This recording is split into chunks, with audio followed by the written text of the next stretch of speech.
Olá, muito boa tarde para você. Estamos aqui na Rede Premium TV, mais um programa em foco. É um grande prazer contar com a sua audiência, a você conectado conosco pelo canal 26 da NET e também pela nossa plataforma digital www.redepremiumtv.com.br. Hoje estamos aqui com a colunista social Giane Ventura, ela que também é educadora, professora, multitalentosa e vai falar um pouquinho com a gente sobre essas questões educacionais do nosso país, qual o cenário atual, o que esperar das projeções futuras neste sentido.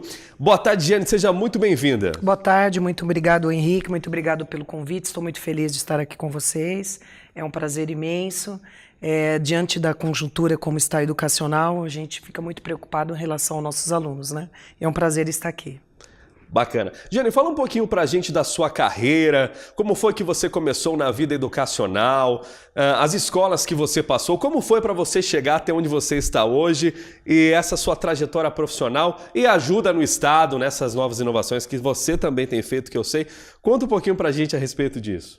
Olha, Henrique, desde o início eu sempre gostei muito de escrever.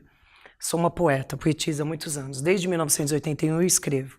E decidi fazer letras, né, por uma opção, para melhorar a minha escrita, né? E me tornei professora. Comecei a dar aulas particulares de língua inglesa e fui me especializando. Fiz um curso de gestão pela USP e depois fiz um curso também pela PUC. E hoje eu sou coordenadora pedagógica, tenho 45 professores, atendo 800 alunos no geral e me dedico à educação, que não está fácil, né? A gente sabe que está bem difícil. E durante todo esse processo que você começou na área educacional, a gente sabe que a pessoa que decide, opta pela opção de professor é uma escolha assim do coração mesmo, né? Porque tem que ter um dom muito grande para se dedicar a essa área do ensino, ainda mais se for para o lado da rede pública, que tem muitos desafios, muita coisa a se superar, a passar, né? E Giane, fala um pouquinho para a gente a respeito desses desafios. O que você enfrenta no comando da sala de aula e da coordenadoria que você faz parte também hoje da rede pública? Fala pra gente um pouquinho disso. Então, eu vou falar um pouquinho do meu histórico, né? Como professora, eu tenho 2 cargos no Estado, né? Eu sou concursada, eu tenho 22 anos de magistério.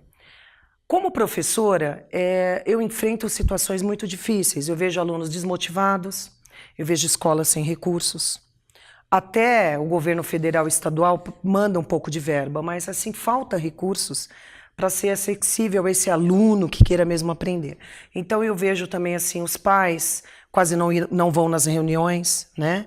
Então temos essa dificuldade de atrair esse pai para a escola, de dar andamento às aulas. Então, frente à sala de aula, eu me vejo em perigo o tempo todo. Porque eu não consigo, às vezes, passar o conhecimento, e isso me deixa muito aflita, e muitos professores a mesma reclamação. Eles reclamam que é difícil dar aula, que os alunos hoje do Estado em si são desmotivados, né? E acho que seja um pouco por essa falta de recurso também, né?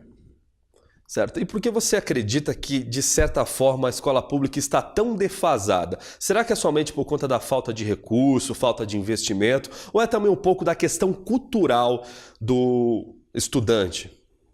Eu acho que engloba tudo. Essa parte também cultural, parece que os alunos não estão interessados em melhorar essa sua condição, né? Eles vêm somente com a cultura dele, parece que dentro do aprendizado ele não desenvolve essas múltiplas culturas. Não tem muito interesse mesmo. Eu acho que precisa cativar esse aluno de uma forma diferente, para mostrar para ele que o estudo é muito importante, né? Então, eu acho que tudo isso tem a ver. Então, quer dizer, falta de investimento tanto pelo governo estadual como federal e também pelo aluno mesmo, pela desmotivação. A Giane comentou um assunto muito importante, que é a questão educacional, a forma com a qual o aluno chega dentro da sala de aula. E a gente sabe que a educação em si mesmo, aquela que deve ser seguida, que deve ser de valores, ela vem de casa, né, Giane? Sim, com certeza. Então, às vezes, o pai do aluno ele não tem essa conscientização, até mesmo por conta da pobre cultura da qual já veio, né? De que o ensino que o filho vai aprender na escola se trata de assuntos que ele vai usar para a vida, não necessariamente da educação que ele deveria trazer da própria casa. Então, é muito complicado. Eu me lembro, há muitos anos que eu me formei, inclusive a Giane, ela foi uma das minhas professoras, foi minha teacher de inglês, né? Sim, sim. E eu me lembro que naquela época era muito complicado já nessa questão educacional, né? Muitas poucas pessoas interessadas em prestar atenção na aula, em fazer o que deve ser feito e até mesmo a falta de educação com os outros colegas de classe e com o próprio professor. Sim. Qual foi a situação mais difícil nesse sentido que você já passou, Giane? A situação mais difícil frente a aluno e professor, dentro de sala de aula, desafio, é constrangimento, aluno constrangendo o professor o tempo todo, ameaçando, ameaças. Acho que esse foi um grande desafio. Agora as escolas têm mediadoras, né? Então tem ajudado muito. Tem melhorado um pouco a escola do estado, porque a mediação ela media tanto professor como aluno. Eu não vou dizer que é só o culpado o aluno, não. Temos também professores desmotivados e professores que às vezes não vê a realidade do aluno, né? Então isso prejudica também o ensino, porque sempre o aluno vê o professor como seu mentor. Quando ele não se identifica com esse professor, ele quer causar na aula, ele quer mostrar, quer medir forças, né? Então é difícil. Então o professor tem que saber ter muito diálogo com esse aluno e compreender hoje o alunado, porque não está fácil. O educando hoje ele vem com uma série de conflitos, às vezes são alunos sem pais, não tem mãe, eu tenho aluno que moram em abrigos. Então a gente tem que ver toda essa realidade do aluno, né?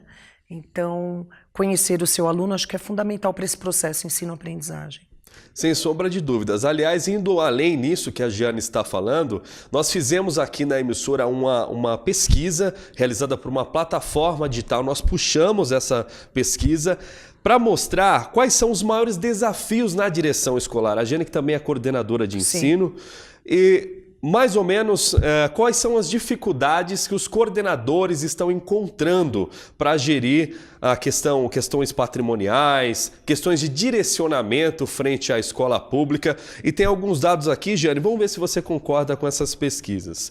Então foram apontados aqui, ao todo, 6 principais direções que devem ser tratadas da melhor forma dentro dessas escolas públicas. Então a primeira delas na gerência seria ser claro em relação aos objetivos. Muitas vezes considera que o objetivo da escola está claro, porque está todo mundo ali reunido, fomentando o aprendizado dos alunos, mas como vai ser esse aprendizado, né? Como os professores querem que esses alunos evoluam? Quais são os desafios? É importante deixar isso claro nessa pesquisa aqui. O direcionamento do coordenador, do diretor, é importante deixar isso claro, qual é o direcionamento dessa escola, porque cada escola tem uma realidade. Sim. Né? Em segundo ponto, foi apontado aqui para direcionar novos investimentos. Sim, é isso que eu falei, novos investimentos, primordial. Exato. Então, no que é que esse diretor, esse coordenador, ele vai investir? Vai melhorar a questão educacional mesmo? Vai fazer a zeladoria pela manutenção ou as áreas de lazer da escola? Direcionar novos investimentos. Em terceiro, nós encontramos aqui entender a realidade do aluno. Que foi o que eu falei agora há pouco, né? Exatamente. Não é somente entender a realidade socioeconômica desse aluno, mas também ver aquilo que chama a atenção dele. Nós estamos aí numa nova geração, né? Então, nessa nova geração, agora nós temos uma outra mentalidade. É necessário entender a realidade do aluno para que o professor possa penetrar dentro desta mentalidade e fazer um melhor diálogo, como você mesma disse. Quando o aluno enxerga o professor como um mentor, como alguém que ele admira, o aprendizado fica mais fácil. Fica mais fácil. Né? Em quarto, nós temos aqui explorar o ambiente da escola. Então, cabe ao coordenador, ao diretor, dar uma explorada na onde está instalada essa escola e fazer possíveis parcerias com comércios locais para deixar um ambiente mais favorável mais ao harmonioso, aluno, né? mais harmonioso, mais familiar. Né? Então é muito importante essa questão também nessa pesquisa. E pensar na governança, né?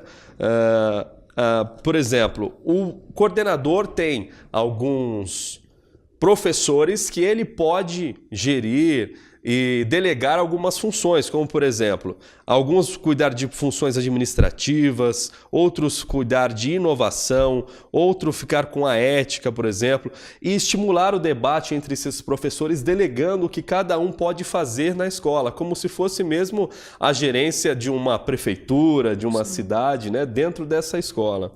E por último, ser empreendedor. Ver a necessidade individual da escola, do que está acontecendo ali e, através dessa observação, trazer as melhorias adequadas para este ensino. Então, são muitas funções, né, Giane? Você concorda com esse estudo? Esse estudo eu gostei. Eu acho que ele ajuda, né, a tomar um caminho certo aí. Mas assim, em relação à professora, você pode até colocar algumas tarefas, mas o me preocupa muito porque os professores, por ter baixo salário, eles têm outros cargos.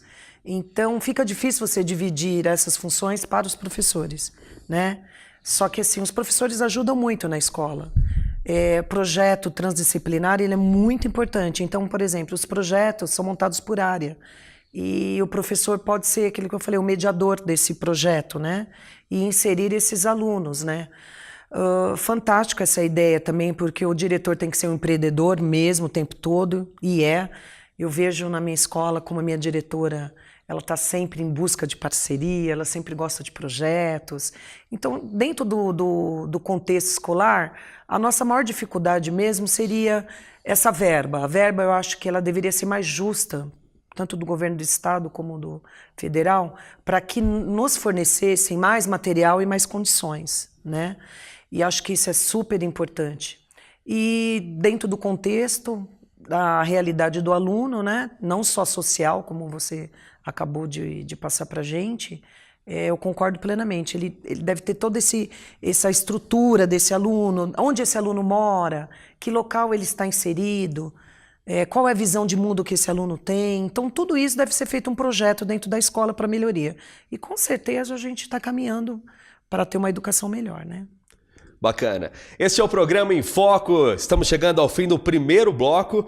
E não saia daí, daqui a pouquinho a gente volta com essa entrevista com a educadora, coordenadora e colunista social Giane Ventura. Daqui a pouquinho, após o intervalo, nós voltaremos com a pergunta do que ela espera de melhorias do Estado com relação a incentivo com os professores neste programa. Agora, Em Foco, daqui a pouquinho para você, logo depois do intervalo.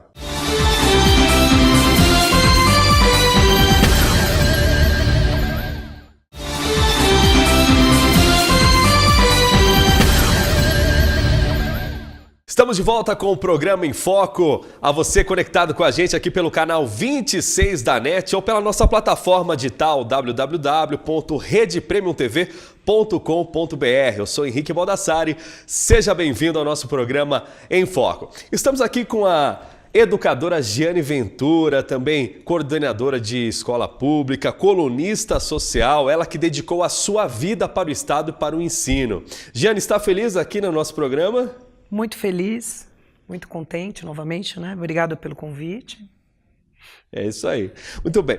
Antes, no primeiro bloco, a gente falou sobre algumas questões do que precisava ser feito dentro da estruturação da escola pública para se trazer um melhor aprendizado, para que fique o conteúdo mais didático, o que precisava o Estado fazer para tornar o estudo, a aproximação do professor com o aluno, deixar isso uma relação mais harmoniosa, algo que seja mais produtivo. Então estávamos conversando a respeito disso. Indo um pouco mais além, Giane, eu gostaria de perguntar a você agora, você como professora, como educadora, coordenadora, uma pessoa pública, o que você espera de melhorias dessa administração pública e de incentivo do Estado aos professores para que eles também se sintam dentro deste dever abraçados e mais felizes em desenvolver sua relação profissional? Em relação aos alunos, aos educandos, nós gostaríamos que tivesse um modelo que forma pensadores, né? O aluno como protagonista, um modelo que mudasse um pouco essa relação de professor e aluno, né? Aluno autônomo, que ele se organize, que ele faça debates, que o Grêmio seja mais atuante, né? Nós temos um Grêmio fantástico na escola. Eu acho que o Grêmio é fundamental para se adequar a essas necessidades dos próprios alunos, porque eles conseguem ver essa realidade e formando grupos criando esses debates, eu acho que ajudaria muito, muito mesmo na educação. Um modelo que faça com que o aluno participe mais das políticas públicas, né? Que lute pela essa igualdade de direito, que propicie ações de efetivação desses direitos sociais. Como assim? O aluno, né, ele pode fazer modelos dentro da escola, olha, modelos de votação, criar urnas, provar que o direito deles estão valendo. Então, acho que a gente tem muitos alunos assim que aceita tudo também, né, dentro do Estado. E aí, a partir do momento que você cria um aluno reflexivo e que tem estrutura para fazer esses debates, eles começam a refletir sobre a realidade, contextualiza essa realidade e isso se torna um grande aprendizado para ele, para a vida, porque ele vai precisar lá fora disso, né? Então, isso ajudaria muito. O que mais que a gente gostaria que o governo fizesse? Estamos aí com a BNCC, Base Nacional Comum Curricular, que é um assunto que está em foco, né? Essa base já foi homologada, tanto do Fundamental 1 como Fundamental 2. A do médio estamos em estudo. Talvez seja muito bom esse estudo para que se concretize realmente a base dentro da escola. Essa Base Nacional Comum Curricular, ela vai valer para o Brasil inteiro, né? Para todas as instituições, tanto para escolas profissionais e técnicas. Então, o aluno, por exemplo, ele tem a opção no terceiro ano do médio de optar por uma área específica, linguagens e tecnologias, ciências humanas, e isso vai ajudar muito também na reflexão do aluno, desse aluno que tem que ser pensante e reflexivo. Agora a gente espere que dê certo, né? Tudo que é novo, há uma rejeição, então tem uma parte de rejeição ainda muito grande pelos professores, não por nada, até pela discussão da base eles gostaram, mas assim, por dúvida do que vai acontecer futuramente. Muitos professores têm medo de perder a carga horária e ficarem desempregados, né? Então, a gente está torcendo para que seja homologada, mas assim, de uma forma que não prejudique o professor. E que dê certo essa Base Nacional Comum Curricular dentro da escola. E que, como sempre, que ajude o nosso aluno, né? Então, o foco é o nosso aluno sempre. Sem dúvida. Nessa época de eleições, né, muito se vê em promessas dos candidatos ao governo do estado, isso em todo o país, no âmbito nacional, não somente em se tratando de São Paulo. Nós vemos muitas promessas nessa reforma do setor educacional e que já é algo que vem sendo prometido há muito tempo, que vai se fazer algo diferente, como você mesma estava falando, nessa questão do aluno ele ser mais questionador, Sim. uma formação política, né? Há o que se esperar disso. Agora, no entanto, eu me recordo que quando eu me formei no ensino médio, pela escola pública também, as nossas apostilas eram mais finas que uma revista. Se recorda disso? Eu não sei se é assim hoje, se melhorou, se piorou, mas o conteúdo didático que o aluno tinha por matéria era mais fino do que uma revista. Então, quando a gente ouve essas promessas, né, dos candidatos ao governo do estado e também de todos os outros que estão concorrendo a esses cargos que têm influência nessa questão educacional para propor novas reformas, a gente vê que fica uma coisa assim muito aquém. Não se tem a efetividade dessas promessas. Parece que os governantes eles fazem isso apenas para fechar a chave de propostas, quando na verdade na hora de botar a mão na massa não acontece. Você tem sentido esse travamento nessa questão dessa reforma, gente? Tem sentido sim, mas assim, referente ao apostila, ele segue um currículo. Esse currículo é bimestral. Agora nós temos 2 volumes dessa apostila. Antigamente, acho que foi na época que você deve ter estudado, essa apostila ainda estava em processo de análise. Era um teste. Era um teste para ver se ia dar certo. Então eles distribuíam tipo uma revista mesmo, bem fina, com conteúdo... pouquíssimo conteúdo. Mas a do professor usar esse currículo e adequar com o livro. Então, se você pegar a sua apostila, a apostila ela é bem completa. Por exemplo, quando eu estou dando aula de língua inglesa, lá vai falar do verbo simple past. Na hora que eu estou tratando desse passado, você percebe que já vai direto ao exercício. Não tem a explicação. Então, o professor precisa pegar um livro e fazer essa complementação para que o aluno consiga aprender e aí depois ir para o exercício da apostila. Então a apostila é útil, mas que ela não seja o único instrumento, Eu sempre falo, nós estamos enfaixados e não engessados. Como assim? A proposta pedagógica que o Estado propõe é de que, quando você tem uma faixa no corpo, você tem uma mobilidade. E quando você tem o gesso, você tem que ficar estático. O apostilamento no Estado, na verdade, você tem essa mobilidade. Então, nós estamos enfaixados com essa proposta pedagógica, que tem que seguir um currículo e temos que completar. Mas não temos que segui-la somente ela. Podemos usar partes. Eu sempre falo para os professores, olha, vocês estão tendo dificuldade no currículo? Usa partes da apostila e complementa com o livro, mas nunca deixe de usar, porque é um material, né, e de um custo alto. Hoje cada aluno acho que custa R$ 1.280 para o Estado, é alto, né? Porque tem merenda, eles ganham um livro, eles têm apostila, o custo dentro da escola deve sair por base mais ou menos isso. Então, sempre falo para os professores, utilizem, mas de uma maneira que dê para você passar para esse aluno, o aluno entender. Então, na sua época, se tinha só essa apostila, né, não era adequado, porque tinha que ter também partes de um livro, Sim. né?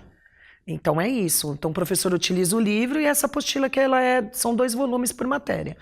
O conteúdo de matemática nunca bate, porque a realidade do aluno é diferente com o que está no apostilamento.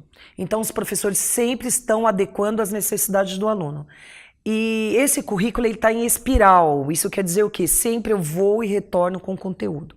Passa esse conteúdo, material do 9º ano, eu vou ter lá no 3º ano repetindo o conteúdo, por porção, que seja, matemática. Então, é sempre importante o professor utilizar também do livro e ver a realidade do aluno. Tá? Sem dúvida. Então o professor, na verdade, ele tem que ter uma questão assim, bem internalizada mesmo, da paixão pelo ensino, né? Sim. Porque ele precisa ter muita criatividade, muito discernimento pelo que ele está ensinando, se o que ele está colocando em aula realmente está tendo discernimento do aluno, se o aluno está entendendo o que ele está passando, se ele precisa voltar o pé um pouquinho ou avançar mais depressa, porque os alunos estão num estudo mais avançado. Vai muito dessa criatividade, né? Sim. O professor, ele precisa se doar, né? Precisa. É um dom mesmo ser professor, reitero.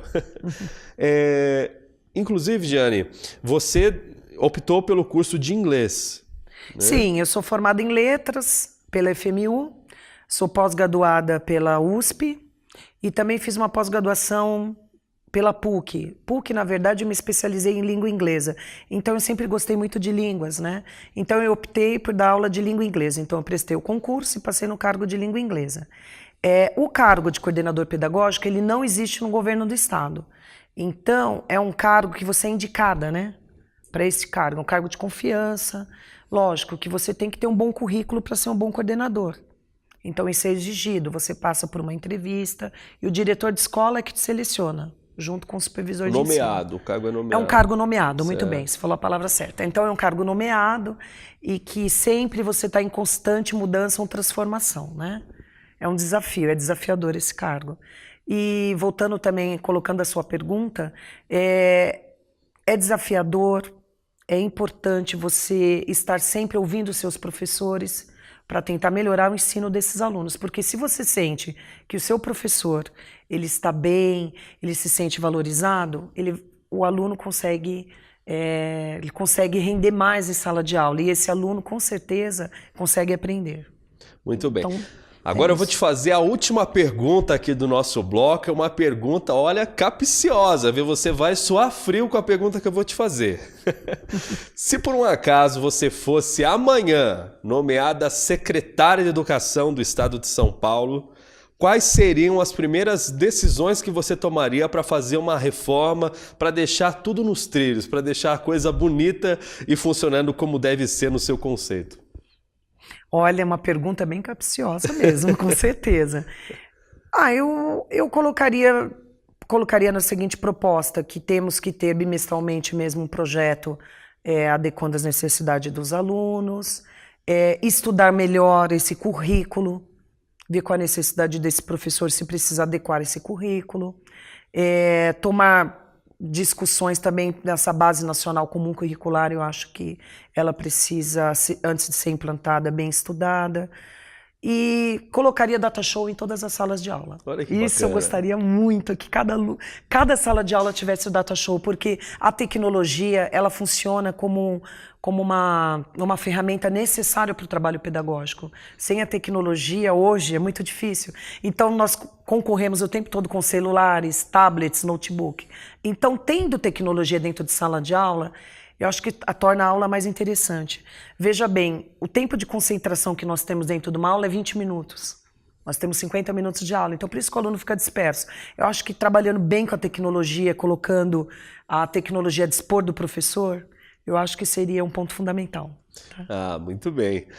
Então, muito bem, este é o programa em Foco. Hoje aqui estivemos na presença da nossa ilustre convidada, Giane Ventura, ela que é coordenadora, ela é professora, ela é colunista social, dedicou a sua vida aí ao ensino e hoje está aqui com a gente para falar um pouquinho mais a respeito disso. Giane, muito obrigado pela sua presença, viu? Se você quiser divulgar como você está nas redes sociais, Facebook, Instagram, como as pessoas... Ah, pois não. É giane_ventura@hotmail.com é meu e-mail. Se vocês tiverem mais dúvidas e quiserem compartilhar, ou até mesmo conversar, trocar ideias, pensamentos, podem me enviar um e-mail. E eu tenho também no Facebook, é Giane Ventura, e Giane Ventura Colunista. E no Instagram é Giane Ventura tudo junto. Muito bem, muito obrigado pela sua presença, viu, Giane? Agora vamos para um rápido intervalo comercial e daqui a pouquinho voltamos com mais um assunto quente aqui no Em Foco. Não saia daí!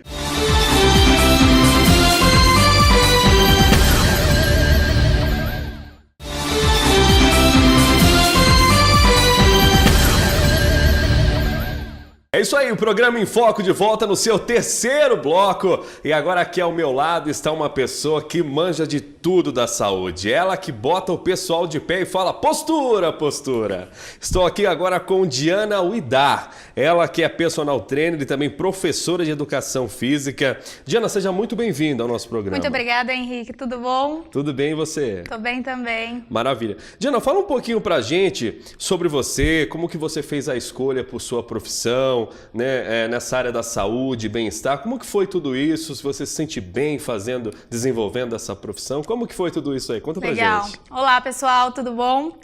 É uma longa história, vou dar uma cortadinha. Eu trabalhei como departamento pessoal durante um tempo, exatamente 4 anos.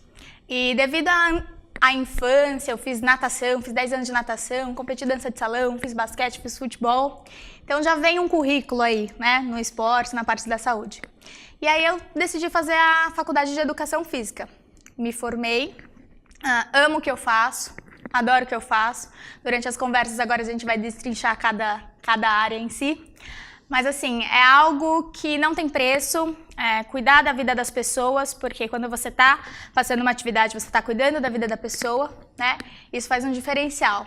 E para mim fazer o diferencial na vida das pessoas é o que importa. E como é que foi essa mudança? Você que trabalhava aí no escritório, na área de administração, fala, olha, quer saber de uma coisa? Agora eu vou trabalhar com a saúde. Como que foi isso para você?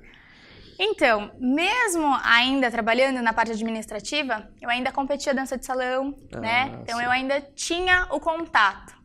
Então para mim foi muito fácil mudar de área, da mesma maneira lidando com o público, né? Só que agora de uma forma diferente, que é você ensinar a pessoa a se cuidar. Você mostrar para ela qual que é o caminho certo, você mostrar para ela como que faz uma atividade. Então foi algo mais fácil do que simplesmente mudar de área. E para você é gratificante tudo isso? É a melhor coisa que tem, né? Hoje em dia, lidar com pessoas, a maioria do povo acha que é complicado. Mas na verdade não. É a coisa mais simples e mais gratificante que tem. Bacana. Na vida todos nós somos professores e alunos, né? Todo dia aprendendo sempre alguma coisa nova. Sempre aprende, sempre ensina.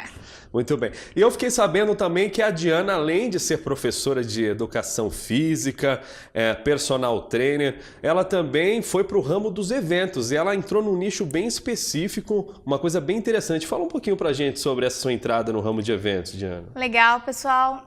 Com relação aos eventos, após ter me formado, eu entrei para gravação de DVDs. Então eu fiz gravações de DVDs de várias modalidades, entre elas a dança, o jump, o ball, que é em cima da bola, e o fight, que é de luta. Certo. Nessa questão, eu fazia gravações de DVD para professores e também eventos em gerais, iguais às fotos que nós temos aí.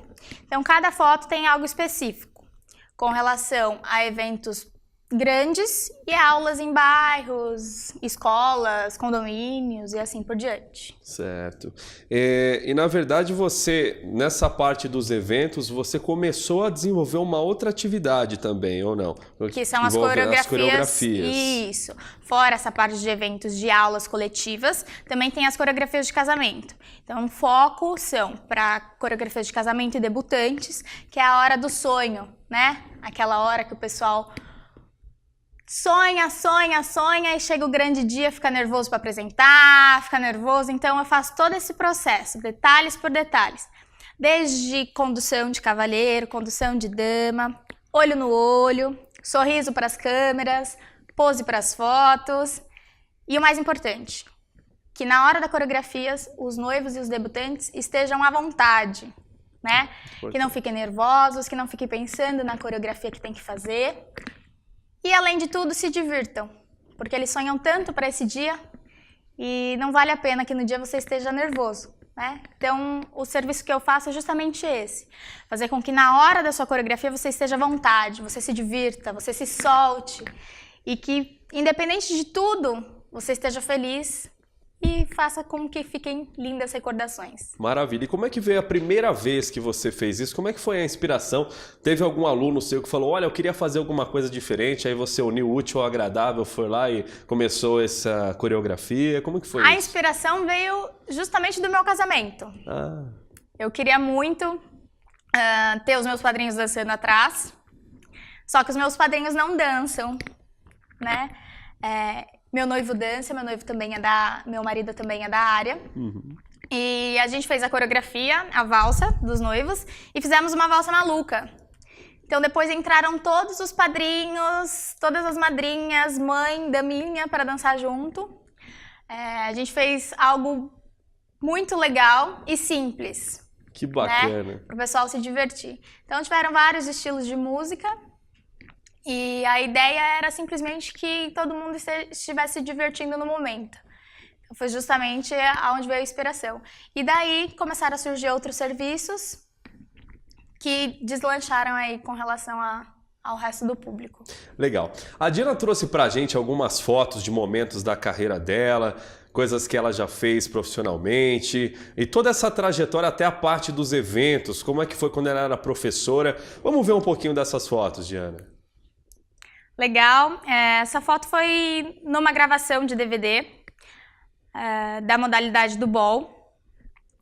Então aí nós estamos no meio da gravação. Essa gravação ia direto para os professores, certo, que instruem a modalidade. Então essa foto foi no meio da gravação. Pode passar. Nós temos outra foto que é no Fitness Brasil. Foi no Espaço Vida. Fitness Brasil é um evento que acontece todo ano. É a feira que acontece todo ano. Feira. Isso, é uma feira que acontece todo ano. É um evento de fitness. Lá nós temos todas as empresas em gerais. Certo. Eu estava por uma empresa. E nós demos aula no Espaço Vida. Então a aula foi de match fight, nesse caso, que era de luta. Como que é mais ou menos essa luta? Ela é como se fosse uma coreografia, ela é mais para body jump, body combat? Ela é uma coreografia, ela é da empresa Mesh Fitness, tá? Como que funciona? Nós vamos passando a coreografia e os alunos vão copiando. Certo. Então nós vamos dando instruções durante o momento e eles vão copiando, sempre com um toque de dança no final. Então a gente sempre tem a dança, independente da modalidade, e sempre tem a questão da modalidade em si. Se for jump, em cima do mini trampolim. Se for a dança. E a última foto que passou foi um evento, isso. É um evento. Você que está no comando ali. Eu que estou ali no meio. O pessoal demora para perceber só por causa do cabelo. Tinham 1.500 pessoas, mais ou menos. Foi um campo de futebol. Essa foi um evento de Dia das Mães. E, no caso, foi a dança. Certo. Então, as crianças foram com as mães e a gente fez uma animação de dança, durou cerca de 20 a 30 minutos. só para animar o pessoal, e depois eles continuaram os eventos em si. Bacana. E essas questões quanto à organização desses eventos que você participa, você é convidada para realizar ali o cronograma daquele evento ou você procura a direção, propõe o seu trabalho? Como é exatamente isso? Com relação aos eventos, eu sou procurada. Então as pessoas entram em contato e perguntam se eu posso estar, se eu estou livre no dia, na data, eu verifico o que eles querem. Seja alongamento para caminhada, seja para puxar caminhada, seja um evento de dança, seja um evento de animação de festa, que pode ser no próprio casamento. Então a pessoa quer contratar para animar o casamento no meio da festa. Então termina a coreografia, eu entro, fico o tempo animando e depois eu me retiro. Então nesse caso, as pessoas me procuram.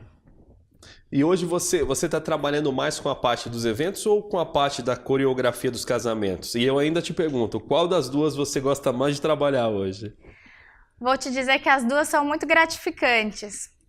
Eu divido, na verdade, nas duas e mais a questão de personal, né? Eu não tenho escolha, tanto as duas são bastante procuradas, depende também da região. Porque coreografias de casamento eu também recebo, por exemplo, de lugares mais afastados, do centro de São Paulo, de Pirituba, Cajamar, Alphaville, Santana de Parnaíba, Aldeia da Serra. Coreografias de casamento são, na verdade, 6 a 8 ensaios. E o evento são mais concentrados aqui na região. Certo. Então, região de Alphaville, Barueri e Aldeia da Serra. E o pessoal que faz a cotação com você para fazer essas coreografias nos eventos, te acha pela internet, te acha por onde? Ou é mais indicação? A maioria é indicação. Certo. Eu tenho também Facebook, Instagram, que é Diana Uidar. Tem meu site, eu tenho um site também. E tenho o folder. Então, eu também participo de eventos, por exemplo, eventos de casamento e debutantes. Eu faço a apresentação e tenho meu stand para divulgação. Então, através desses panfletos, da panfletagem também que eles recebem no workshop, eles também conseguem me encontrar. Eu tenho até esse folder seu em mãos aqui, ó, vou mostrar, eu achei bem interessante.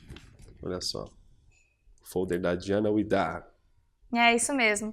Esses folders também eu consigo fazer a divulgação e na parte de trás vocês são direcionados diretamente para o meu site. Por conta do código, né? Isso.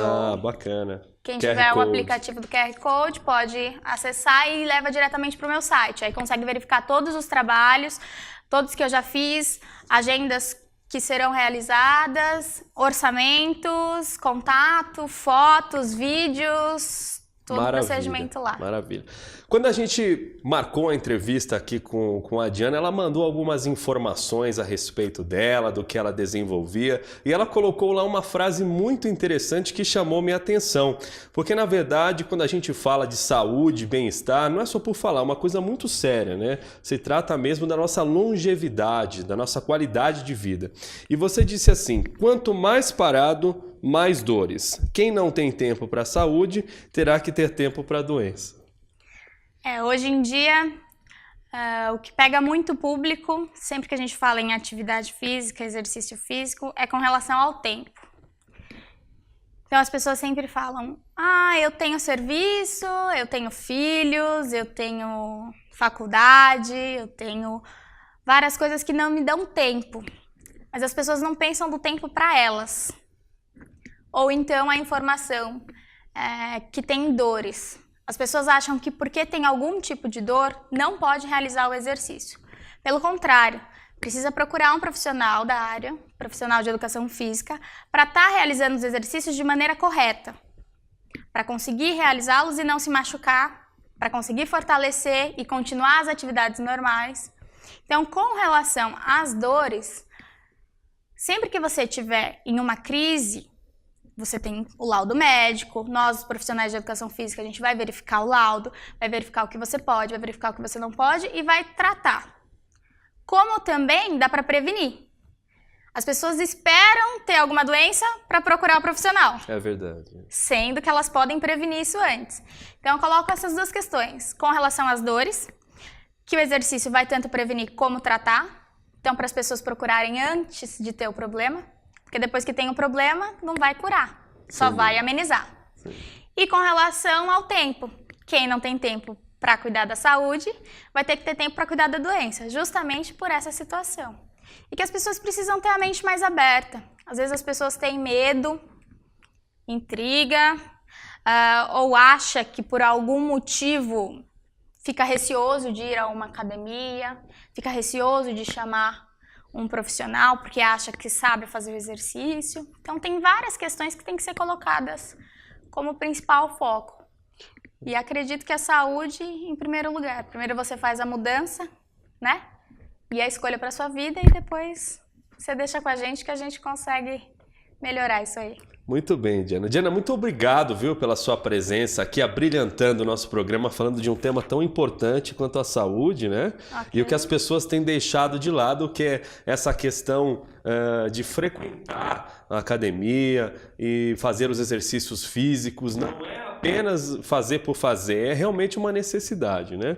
Então, obrigado. Eu queria que você agora deixasse, por favor, falasse a respeito das suas redes sociais, como é que a gente te encontra lá, o seu site, fica à vontade. Pessoal, espero que vocês me procurem, Diana Widar, tanto para Facebook quanto Insta, e tem também a parte do e-mail que vocês conseguem verificar lá. Caso queira mais detalhado do que está as fotos e os vídeos no Face e no Instagram, vocês podem entrar no meu site que tem todas as informações, perguntas, tem meu contato direto do WhatsApp também, precisando, só chamar, aulas experimentais, quem precisar, só entrar em contato que eu fico à disposição. Maravilha, obrigado, viu, Diana? Eu que agradeço, muito obrigada, Henrique. Valeu.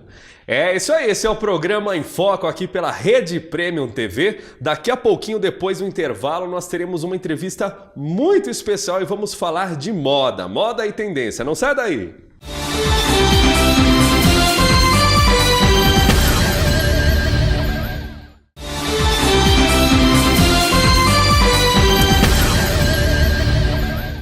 Estamos de volta com o programa Em Foco para o nosso último bloco agora. Aqui do meu lado está ela, Marisbela. Marisbela que trabalha aí no ramo de modas, ela que tem uma grife que leva seu nome e ela vai estar aqui conversando com a gente um pouquinho mais hoje a respeito de como foi para ela começar nessa área, da onde vêm as suas inspirações, contar um pouquinho da sua trajetória e muito mais. Marisbela, seja muito bem-vinda ao nosso programa Em Foco, viu? Obrigado, eu que agradeço o convite, né? E estou muito feliz de estar aqui, né? Poder contar um pouquinho a história da Marisbela, né? Maravilha. Então começa contando, como é que tudo começou? Eu vou tentar ser rápida, porque se for contar toda a história, vai demorar um pouco, né? Eu tinha 6 anos de idade e eu fiquei uma noite toda em cima de uma mesa sentada com uma lamparina que eu queria fazer uma roupa para minha boneca. E eu não conseguia fazer a roupa para minha boneca. E eu fiquei cortando várias vezes. Porque eu tinha uma pessoa da família que costurava e eu queria costurar. Bom, enfim, continuei tocando minha vida. Depois eu trabalhei numa empresa 17 anos, de alta costura mesmo. E o meu sonho era vários. Eu queria ver as meninas desfilar as peças que eu fazia lá, né? Que a gente fazia. E aquilo eu dei continuidade naquele pensamento, mas assim, trabalhando muito, sempre trabalhando muito, mas focada, né, na parte da costura mesmo, que era a alta costura, né, que a gente fazia. Aí eu me desliguei um tempo dessa parte e fui trabalhar em escritório, um escritório de contabilidade, trabalhei ali 17 anos também, né, e aí, mas sempre mexendo com roupa, ou vendendo de sacola, ou conversando com alguém, sempre, né? Aí montei uma loja de sociedade com uma pessoa e continuei trabalhando nesse escritório também, né? E aí aconteceu a crise, tudo que veio, né? Mas eu nunca deixei o meu sonho de lado. E eu falei, não, agora eu vou montar uma loja. E aí eu montei a minha loja, graças a Deus, sem um cliente. Sabe o que é não ter um cliente? Ninguém, só eu na loja. E eu estava lá. Eu superei todas essas fases, dia a dia, eu ficava na porta, chamava as pessoas, conversava, mostrava meu trabalho e nada. Aí deu continuidade naquilo, não desisti até hoje, não vou desistir. Aí começou a vir clientes, começou as coisas a acontecerem. E eu comecei a fazer concertos também. Fazia concertos, não só da loja, mas também de fora. Ai, Maris, faz essa costurinha aqui para mim que tá um pouco folgadinha. Aí eu fazia a costurinha, né? Então, o que ele foi dando, foi seguindo em frente, né? Então, o que eu tenho para falar, a história é essa, é o sonho mesmo de criança, de infância, não é nem... 6 anos, né? Então, assim, eu já tinha em mente o que eu queria. E hoje, graças a Deus, eu fabrico, eu tenho a loja, as ideias vêm da minha cabeça, o tecido, né? E aí tem a parte que vai para a costura, né? Que são a costureira, que tem a costureira, tem a estilista, e eu elaboro tudo está na minha mente. A costura, como vai ser, o tecido, o que está em moda, qual que é a cor. Agora vamos fazer essa cor, porque a gente acompanha a moda, né? Que eu trabalho particularmente com não é modinha, eu trabalho com tendência. Então, eu sou voltada toda para tendência. A peça que você vai ver na minha loja, uma parecida vai ter uma artista usando, vai ter uma jornalista usando. Então, se você vai na minha loja hoje, você pode assistir TV à noite, que você vai ver que lá também vai ter, talvez não igual, mas bem próximo àquilo. Certo. E diz pra gente, como é que você busca essa inspiração para compor os seus looks? A inspiração, eu vou ser bem sincera, é de mim mesmo, porque eu gosto. Eu não tenho assim de falar para você uma pessoa que é famosa, né, dizer assim, aquela pessoa criou essa ideia. Não, não tenho. É de mim mesmo, é de dentro de mim, é da minha mente, é à noite, quando eu deito, eu fico pensando, ai, amanhã eu vou fazer isso, amanhã eu vou comprar esse tecido, eu vou fazer essa modelagem, eu vou, né? Lógico que a gente acompanha cores, o tecido que está, maioria é tecido e cores, né? E o modelo, né? Não muda muito. Então, lógico que você sempre está acompanhando e olhando, não, agora está essa cor, mas assim, as ideias das peças é da cabeça mesmo. Maravilha. Eu que desenvolvo essa parte. É preciso ter tato, é preciso ter paixão pelo que se Sim. faz, né? E essa paixão Sim. que fez a Marisbela chegar onde ela chegou Sim. hoje, na posição que ela está, fazendo as peças para sua grife, repondo aí os seus lançamentos, desde criança, quando ficou lá com a lamparina, com a boneca, né? E inclusive nós temos aqui, hoje nós trouxemos alguns modelos da sua nova grife, eu acho que nós temos aqui na tela, vamos conferir. Você fala pra gente um pouquinho dos modelos? Esse é um cardigan que está em alta, né?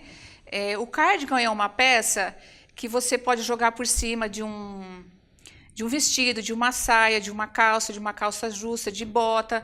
Então, o cardigan hoje, ele está sendo bem visto porque ele é uma peça leve, né? O cardigan é essa peça maior, né? Ele não é nem curta e nem muito compridona. É uma peça acima do joelho, né? E mangas longas e mais fino, né? E as costas você pode ver que está aberta, né? Ela é numa renda, né? Toda de renda as costas. E ele, quando é jogado aqui na frente, ele tem essa parte, parece um cachecol. Então, não há necessidade de você usar um cachecol. Ali já é colocado a peça do cachecol. Legal. Vamos ver a próxima peça? Essa é uma calça de crepe com malha, né? Que aderir ao corpo, né? A malha, ela adere ao corpo, as pessoas não querem mais aquela coisa desconfortável. Isso é uma peça confortável. E essa listra do lado, conforme eu te falei, é que está a tendência. Então, você vê lista na lateral, você vê lista no ombro, na cintura. Essa parte é uma faixa, né? Então, essa calça é uma calça clássica e sim num pano bem flexível. Dá até uma rejuvenescida em quem usa, porque dá a entender, lembra aquela época de colégio, né? Que tinha aquelas listas laterais. Sim, muito legal. Tem várias cores, né? Essa é só uma peça, mas ela tem várias cores. Bacana. Vamos ver a próxima peça. Esse é um macacão florido, né? Num pano mais leve, né? Num pano mais que não tem tanto caimento, mas ele cai bastante, ele é bem acinturado, né? Ele tem uma parte mais larga aqui, que você amarra aqui para ele não estar caindo nos ombros, né? Então, ele é uma peça, assim, É um pantacur, né? Ele não é comprido, é um pantacur, né? É uma peça mais leve. Ok. Esse é o famoso cardigan, né? Que tá em alta mesmo.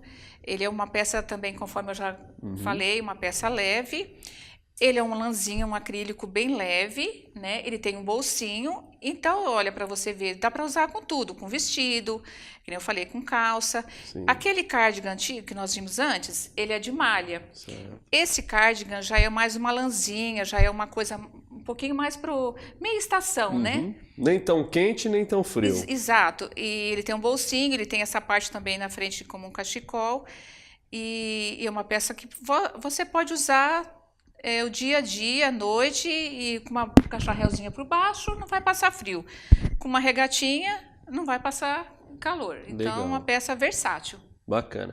A Marisbela está aqui no nosso programa hoje. Hoje ela veio falar de alguns modelos. Mais para frente ela vai voltar para continuar falando dessas peças da sua nova estação. Sim. E eu queria que você agora falasse onde é que as pessoas te encontram, aonde é o endereço da sua loja, como você está nas redes sociais, como as pessoas podem visitar a sua loja e conhecer um pouco mais do seu trabalho.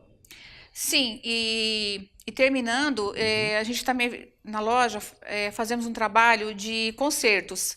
Você chega na loja, então, a gente trabalha com essa parte de concerto também. Você chega lá na loja com uma peça que você não comprou na loja, né? Comprou em outro lugar, mas às vezes precisa de um ajustezinho, fazemos também, tá, gente?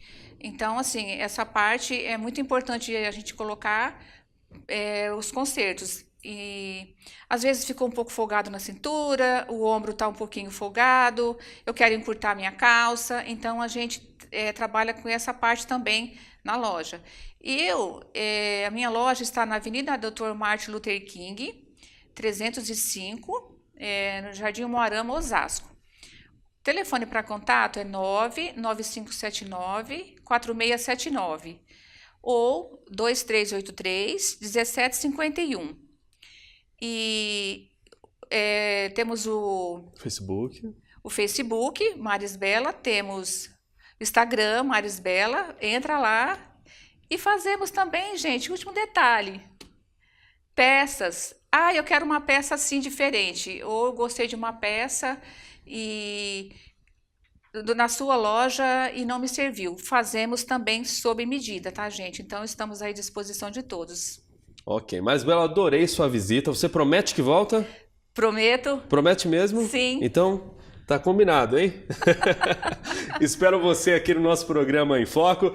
E você, querido telespectador, continue com a nossa programação. Amanhã estaremos novamente no mesmo horário, com muito mais entrevista para você, um bate-papo, prestação de serviço, conhecimento, curiosidades e muito mais aqui no seu programa Em Foco. Então é isso aí, até amanhã e tenha uma boa tarde.